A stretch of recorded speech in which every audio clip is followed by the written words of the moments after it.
Ginamit ko ang pangalan ko, Sara Duterte, Inday Sara Duterte. Sabi ko sa inyo, trabaho, edukasyon, mapayapang pamumuhay.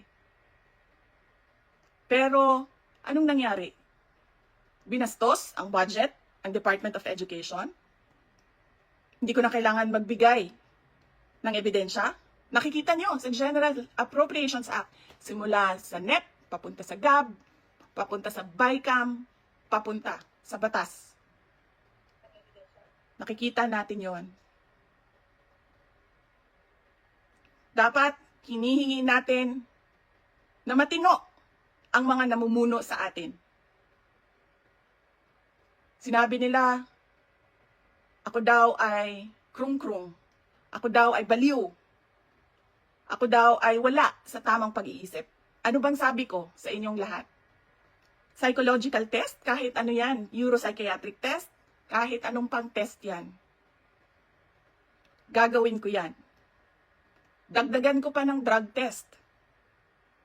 Pero dapat, magpa-drug test ang lahat ng mga nagtatrabaho sa Office of the President, sa Office of the Vice President, sa lahat ng opisina ng Senado, sa lahat ng opisina ng House of Representatives, sa lahat ng departamento ng ating bayan, ng ating pamahalaan.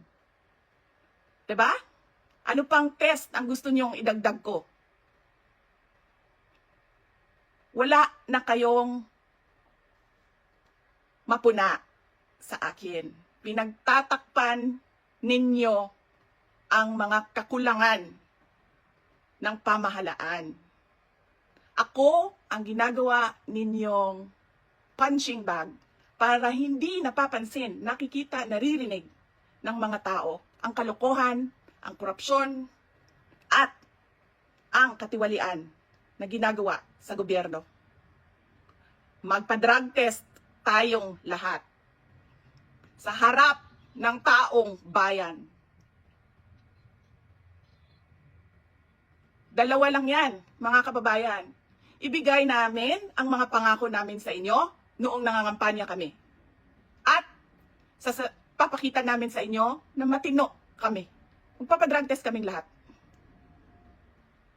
Simulan namin sa Office of the Vice President.